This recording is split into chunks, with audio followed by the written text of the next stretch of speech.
You know how you get into that vibe of collecting, and then you're like, hey, I already have so many fragrances, and then you start sorting through them, and you're like, I forgot I had this one. This one is so good. Oh, and then you start like picking out the ones that you forgot you had that are really good. Because I was recently decluttering like a whole bunch of fragrances, and so I started going through my fragrance cabinet, and I was like, oh my god, look at all of these incredible fragrances that I completely forgot that I own. So then I actually put them out on a perfume tray so that I don't forget to use them. And I want to share with you guys today my favorite fragrances that I forgot I even own. Like, how is that possible? I guess it's possible when you have like over 300 fragrances. I know, it's ridiculous. Problems of a perfume collector. So anyway, let's get right into it with my scent of the day. And the very first one that is such a good fragrance that I completely forgot I had, and it's a great cheapie too, is Nukes Prodigious Parfum. This is a beautiful vacation-y, sunscreeny scent. It smells like a body oil, like, you know, those tiare flower and like coconutty sort of body oils, and they have a body oil as well. And there's one that I used to use a long time ago from Yves Rocher that this one smells a lot like, and it smells just like a beautiful beachy, like not a care in the world getaway.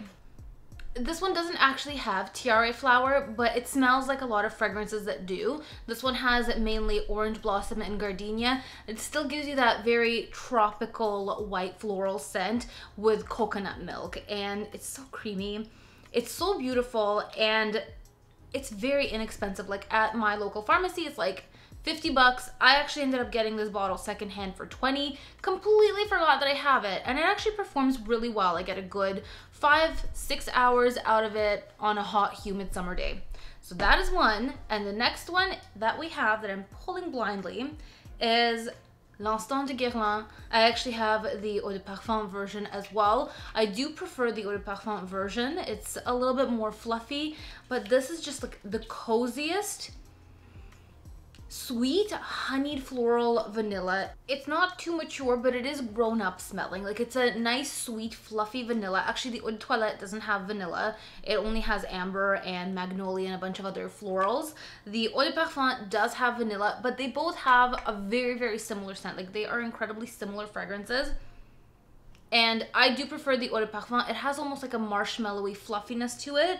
The Eau de Toilette, it's a little bit more like grapefruity, a little bit more zingy fresh, and sometimes has a little bit of an off-putting note where the Eau de Parfum doesn't. It's like, it's perfectly smooth, it's very soft, very fluffy, cuddly, beautiful scent, and it does remind me a little bit of Kilian's Voulez-vous coucher avec moi, but this is a little bit more honeyed and powdery. They are still very, very similar fragrances. So yeah, I completely forgot I had this gem. It was in the back of my fragrance cabinet along with all my other Guerlains, and I was like, what? I have you guys? Oh my god. So yeah, come the cooler weather, I will be reaching for these a lot. I don't actually know if I'm gonna hold on to the Eau de Toilette, but I love the Eau de Parfum, and I'm gonna be wearing a lot of it. At first I thought that they smell almost identical, but when you wear it on the skin, you can really tell a difference. The third gorgeous fragrance that I forgot that I have, that would have been absolutely perfect all summer had I remembered that I even own it, is Gucci Bamboo. This is such a fresh, beautiful lily scent. I have the Eau de Parfum. I do prefer the Eau de Toilette because this one has a little bit of a peepee note. It goes away, but in the beginning it's there. It's a little bit off-putting. The Eau de Toilette doesn't have that kind of like weird pee-pee vibe, but it's a really nice, refreshing, bright, citrusy lily fragrance. I would swear that they have a note of bamboo in here, but there's no note of bamboo listed, but it does smell that way. It does smell like a little bit of like green, woody. If you have ever smelled lily, lily's all the way up in here. Like, lily is the main note. It's very smooth. It's actually very pretty, a little bit sweet. And yeah, I was wearing this. I put this on my perfume tray so that I don't forget that I have it. And I wore it a few times this week. And the little scent bubble that it leaves around you is just it's intoxicating. It's perfect for the summer. So yeah, I definitely recommend this one, but I do recommend it in the eau de toilette version. Next is Mont Blanc Lady Emblem. I found this for a steal of a deal. I found this at Shoppers for $20, and this is a really sweet, musky fragrance. It smells like there's rose in here. Like, it smells like it would be one of those rose lychee fragrances, but there's no rose, there's no lychee. This has pomegranate, it has pink pepper, grapefruit, and a really nice soft musk. It doesn't smell cheap at all. Like, Mont Blanc actually makes really, really nice fragrances that don't smell like cheap or very synthetic. This one actually lasts me a long time. Like, I get a good 6 hours out of this fragrance. I get a lot of compliments on it when I do wear it. Like, when I first bought it, I wore it a few times and I was surprised at the fact that it did get compliments. And then I put it into my closet and completely forgot that I have it. And the pomegranate note is really, really pretty. It adds this really lovely, like, watery sweetness. And then it's mainly just a nice, soft, fluffy musk. Such a pretty fragrance. Like, honestly, I want to tell you guys it smells like a sweet rose, because there is a sweet rose smell in here, but technically no rose note. But I don't believe them. I think they're lying, and I think there is rose in here because that is the way it smells. And I feel like if you like Delina, you would like something like this. It's got the same vibe. I hate saying that, but it is true.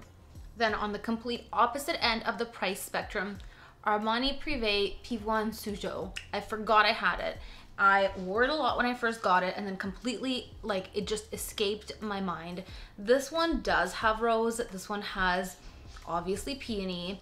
It's very juicy. It has a little bit of a pink pepper kick in the opening, and it's quite a minimalistic but such a beautiful fragrance. Like, this smells like it could be like a garden in Japan, like a beautiful, like, rose garden. It has a very light touch to it. Like, it's very airy, so pretty, so feminine. It does smell super expensive, and it is super expensive, and my dogs are going crazy. I don't know what they're doing. Hi. All I hear is just their little claws tick, tick, tick, tick, tick, all over the... Yeah, you guys were noisy. Bernie seems to also really like this one, huh? Yeah. Actually, this fragrance would be the perfect fragrance to wear with the dress that I'm wearing today. It's very girly. It's very good for the summer. It's an outing fragrance. Like, it could be an outing fragrance, but it could easily be just a casual everyday scent. It lasts a pretty decent amount of time. Again, I get about 6-7 hours out of it. Is it justified for the price point? Probably not. It is also quite similar to YSL's Blouse, their private collection as well. Like, they're similar fragrances. I do really, really love this one though. Like, it has a little bit of this juiciness. Like, there's raspberry, there's peony. Such a... Oh my goodness. These dogs are nuts today. They're just nuts. It's just such an uplifting scent, and it makes me feel like a very classy lady whenever I wear it. So I should wear it more often, shouldn't I? Also, forgot I had Guerlain Tea Azura. Wore it all of last summer. Talked about it in my favorite tea fragrances video. Put it in my closet. Forgot I had it. But I pulled it out, put it on my tray, and I wore it this week, and what a refreshing, beautiful green tea fragrance it is. It's herbaceous, it's got a little bit of a chamomile touch. It's got these beautiful citruses. It's so zingy, it's so uplifting, and it has a really nice jasmine note too. So it's like a jasmine green tea. That's really what it smells like. Such a nice, refreshing summer fragrance. Like, it's really a crime that I forgot that I have this. Then my last summery fragrance is Datura Noir from Serge Lutens. This was one of the first niche fragrances that I added to my collection. It's been in my collection for years, and I wore it so much when I first got it. I was obsessed with it. Put it in my Serge Lutens pile. Forgot I had it. And it's like, it's on eye level. How did I forget? I don't know.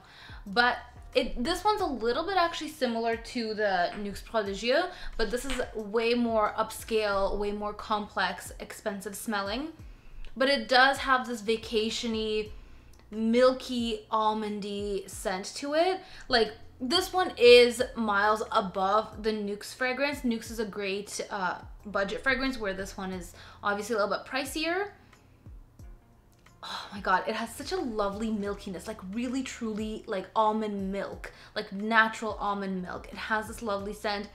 It has tuberose. It's very sexy. It's the perfect fragrance for like a vacation dinner and then date on a beach. Like imagine you're going with your significant other on vacation to like a really lavish resort, and then you're going out for like a dinner date, like not those basic buffet ones, but the fancy a la carte ones. So you just went to your little a la carte dinner and now you're walking along the beach barefoot in the sand and you're smelling like the Noir. That is what this is. Super sexy, beautiful, vacation-y, milky, smooth, gorgeous tuberose fragrance. And it does have coconut, but I tend to be very sensitive to coconut in fragrances.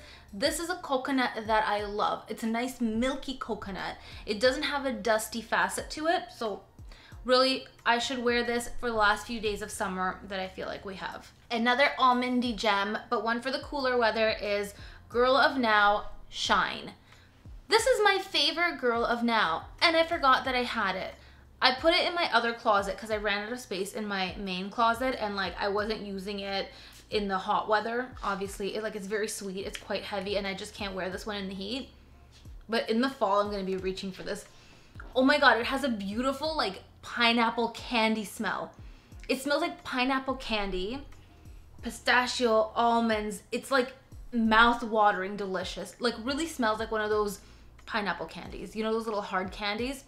That's exactly the smell that I'm getting. And a delicious nuttiness, like almond, pistachio. The pistachio is a little bit toned down, but it is there. Vanilla, there's a little bit of patchouli in the base. This one lasts a really long time. The scent bubble is massive, massive. And I actually got reminded that I have this one because my friend was telling me that she had worn it in the cooler weather, and she said that a girl had followed her and asked her what she was wearing. And I think she and I both got this on the $20 rack at Shopper. So this is also one of my best $20 rack purchases. Sometimes they have gems like you wouldn't believe. And once the fall is here and cool weather hits, I'm reaching for Girl of Now Shine. It's the best Girl of Now. I tried the original one as well, actually not too long ago. I'm kind of a late bloomer on the Girl of Now train, and I had never smelled the original. The first one I got was Forever, which I think I like the least. It's the most different of the three. The shine is actually like, it sparkles. It really does shine. It has a certain almost like effervescence to it that the original Girl of Now doesn't have. So I do prefer the shine over the original Girl of Now, and I think they're similar enough that you wouldn't need both. And then the very last fragrance is Nuit Bleue from Maison Violette. This one smells a lot like Prada Infusion de Iris.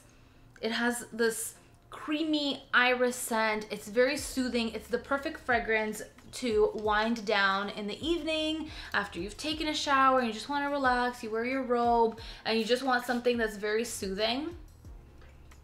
This is so pretty. This is mature. This is elegant. This doesn't have sweetness to it. It doesn't have a makeup-y iris.